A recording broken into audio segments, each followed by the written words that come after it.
Hello students, मैं हूं आकाश कुमार यादव और मेरे यूट्यूब चैनल टेक क्लासेस में आपका बहुत बहुत स्वागत है। आज हम लोग अपने तीसरे वीडियो में प्रेजेंट परफेक्ट टेंस को पूरी तरह से कवर करेंगे और इसके सारे स्ट्रक्चर के साथ साथ कैसे इसके टेंस को कन्वर्ट किया जाता है उसके बारे में चर्चा करेंगे। तो प्रेजेंट परफेक्ट टेंस, इसका जो हेल्पिंग वर्ब होता है आपका वो होता है हैज और हैव और हैज। पहचान क्या होती है? चुका है, चुकी है और चुके हैं। जहां भी आपको चुका है, चुकी है, चुके हैं ये शब्द दिखाई देते हैं, आप समझेंगे कि वो प्रेजेंट परफेक्ट टेंस का एक सेंटेंस है। ओके। अब ये मान लीजिए, इसके बाद इसमें वो सारे सेंटेंस आते हैं जो काम अभी अभी पूरे हुए हो, बहुत समय पहले नहीं। जैसे कोई काम हो जो पहले से चल रहा था और अभी पूरा हुआ है थोड़ी देर पहले, तो ऐसे सेंटेंस यहाँ पे आते हैं। वैसे आप पहचान याद रखिएगा, जैसे कि हम खाना खा चुके हैं। हम खाना खा चुके हैं, लास्ट में आपने क्या देखा? चुके हैं। तो आप ये बोलेंगे कि ये प्रेजेंट परफेक्ट टेंस का एक सेंटेंस है। ओके। तो जैसे कि हम पढ़ते हैं, सबसे पहले अफर्मेटिव यानी कि साधारण सेंटेंसेस को पढ़ेंगे। ओके। वह खाना खा चुका है। रोहन नहीं, वे पत्र लिख चुके हैं। ठीक, इसको हमें सेंटेंस में कन्वर्ट करना है। दे, वी, यू, आई और प्लूरल के साथ हम किसका यूज करेंगे? हम यूज करेंगे हैव का, और अन्य के साथ हम यूज करेंगे हैज का। ओके। तो ध्यान दीजिएगा, सबसे पहले आपको ये पता होना चाहिए, पहचानने आना चाहिए, और दूसरा चीज आपको ये पता होना चाहिए कि हेल्पिंग वर्ब क्या लगता है। मैंने सबसे पहला जो पढ़ाया था आपको प्रेजेंट इंडेफिनिट, उसका हेल्पिंग वर्ब था डज और डू, जबकि मैंने फिर पढ़ाया प्रेजेंट कॉन्टिन्यूअस जिसका हेल्पिंग वर्ब था इज, एम और आर, और यहाँ पे आप पढ़ रहे हैं प्रेजेंट परफेक्ट टेंस जिसका हेल्पिंग वर्ब है हैज और हैव। ओके। वह खाना खा चुका है। ठीक। तो सबसे अगर अफर्मेटिव का आप ये देखेंगे स्ट्रक्चर कैसा होता है, तो स्ट्रक्चर आप देखिए, स्ट्रक्चर होता है सब्जेक्ट प्लस हैज और हैव में से एक लगाया जाता है प्लस वर्ब की थर्ड फॉर्म। हमेशा वर्ब की थर्ड फॉर्म लगाएंगे प्लस ऑब्जेक्ट। ठीक है। तो वह खाना खा चुका है, ही, और ही के साथ अन्य है, अन्य में मतलब ही, सी, इट और सिंगुलर के साथ क्या लगता है? हैज। वह खाना खा चुका है, ही, तो ही के साथ क्या लगेगा? हैज। खाना का क्या होता है? इट, तो इट का हम कौन सा फॉर्म लगाएंगे? Third form, eaten, food. Okay. कुछ फर्स्ट फॉर्म थर्ड फॉर्म मैं आपको यहां लिखा देता हूं। जैसे इट मिस होता है खाना, एट सेकेंड फॉर्म और थर्ड फॉर्म ईटन। गो मिस होता है जाना, वेंट और गॉन। राइट मिस होता है लिखना, रोट एंड रिटन। ओके। और डू का मतलब होता है करना, डिड और डन। सिंग मिस होता है गाना, sang एंड संग। ओके। और ये हो गया आपका कम मिस होता है आना, तो ये हो जाएगा केम एंड कम। इस तरह से आपको first form, second form, third form याद होना चाहिए। पूरे टेंस पढ़ने के लिए आपको ये बहुत ही ज्यादा आवश्यक है। ओके। अगला हमारा वे पत्र लिख चुके हैं। ठीक है। तो वे का हो जाएगा दे। ठीक है। उसके बाद हैज और हैव में से हम क्या लगाएंगे? हैव। उसके बाद वर्ब की थर्ड फॉर्म, लिखना का थर्ड फॉर्म क्या होता है मैंने यहाँ बताया? Write, wrote, written. तो हम लिखेंगे रिटन। और क्या लिख चुके हैं? पत्र यानी कि लेटर। ओके। तो वे पत्र लिख चुके हैं, दे हैव रिटन लेटर। वह खाना खा चुका है, ही हैज ईटन फूड।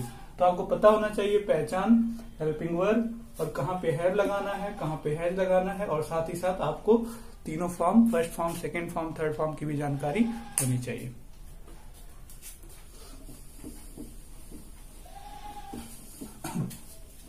अगर हम निगेटिव सेंटेंसेस की बात करें तो नेगेटिव सेंटेंसेस का मतलब होता है नकारात्मक वाक्य।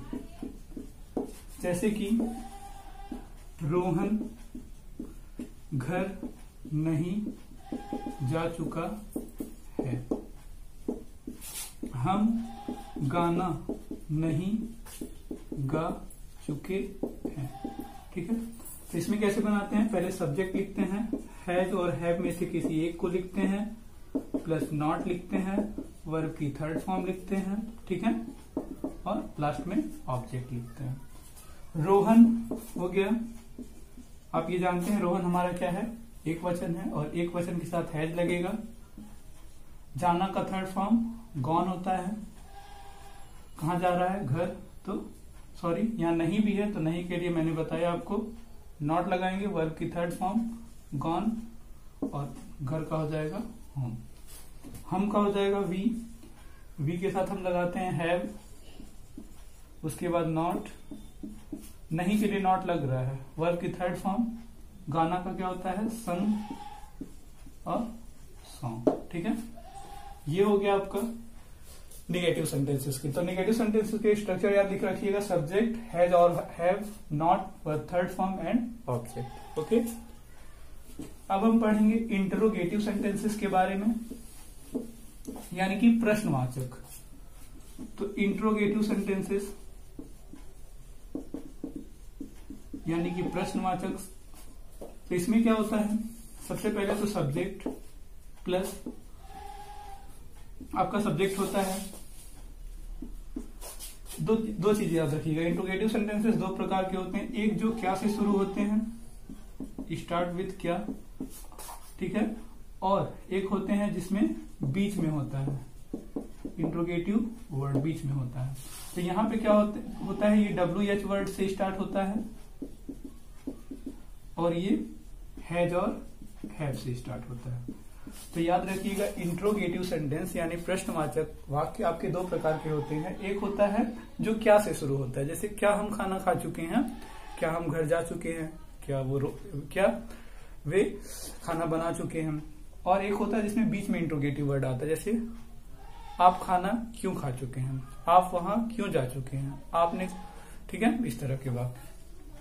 तो दोनों को कैसे बनाएंगे, ये हेल्पिंग वर्ब से स्टार्ट होता है और ये इंट्रोगेटिव वर्ड से। तो देखिएगा, इसका स्ट्रक्चर मैं बताता हूं आपको। इसका स्ट्रक्चर होता है सब्जेक्ट, पहले हम हैज और हैव लिखते हैं, plus subject plus verb third form plus object. Okay, और अगर इसका बनाना हो तो पहले हम WH वर्ड लिखते हैं, ठीक है, फिर हम हैज और हैव में से किसी एक को लिखते हैं, plus subject plus verb third form plus object. उदाहरण देखिएगा, क्या तुम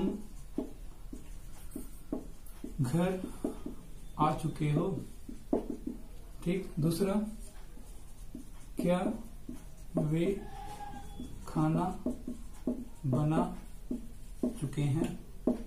दोनों वाक्य आप देखना क्या से शुरू होगा, और क्या के लिए स्ट्रक्चर ये है हमारे पास, पहले हैज या है, तो तुम है, तुम का होता है यू होता है, यू के लिए हैव लगता है, हैव, उसके बाद सब्जेक्ट लिखना है यू, वर्ब की थर्ड फॉर्म, आ चुके हो, कम की थर्ड फॉर्म कम ही होती है, home. Okay, did you come, have you come home. आगे, क्या वे खाना बना चुके हैं, तो हैव दे के लिए हैव दे, बनाना क्या क्या होता है, मेड या फिर प्रिपेयर्ड फूड। इस तरह से आप बना सकते हैं। यहीं पे अगर आपका यही वाक्य जो है वो बीच में आता है, मान लीजिए यहीं पे बीच में आता है, तुम घर क्यों आ चुके हो, ठीक है, वे खाना कब बना चुके हैं, ठीक है। तो यहाँ पे जो बीच में जब ये आएगा तो इसकी इंग्लिश हमें लिखनी पड़ेगी आगे, क्यों का होता है वाई, और इसको हम कर देंगे स्मॉल। कब का इंग्लिश होता है व्हेन, और इस हैव को कर देंगे हम स्मॉल। तो इस तरह से आप प्रश्नवाचक वाक्यों का भी इंग्लिश में कन्वर्जन कर सकते हैं, ठीक है। तो कुल मिला जुला के आप अगर देखें तो सबसे ज्यादा जरूरी होता है हैज और हैव को, और पहचान जरूरी होती है। तो आप सभी जानते हैं कि इंग्लिश का जो बेस होता है वो टेंस से ही शुरू होता है। आपका जब टेंस पे पकड़ बन जाएगा अच्छी तरीके से, तो आप आगे चल के जो है इंग्लिश पे पकड़ अपना बना सकते हैं। So concentrate on the tenses learn vocabulary, okay, and practice is more important thing for English speaking. Okay, that's all for today. We will meet in the next class with present perfect continuous tense. That's all for today.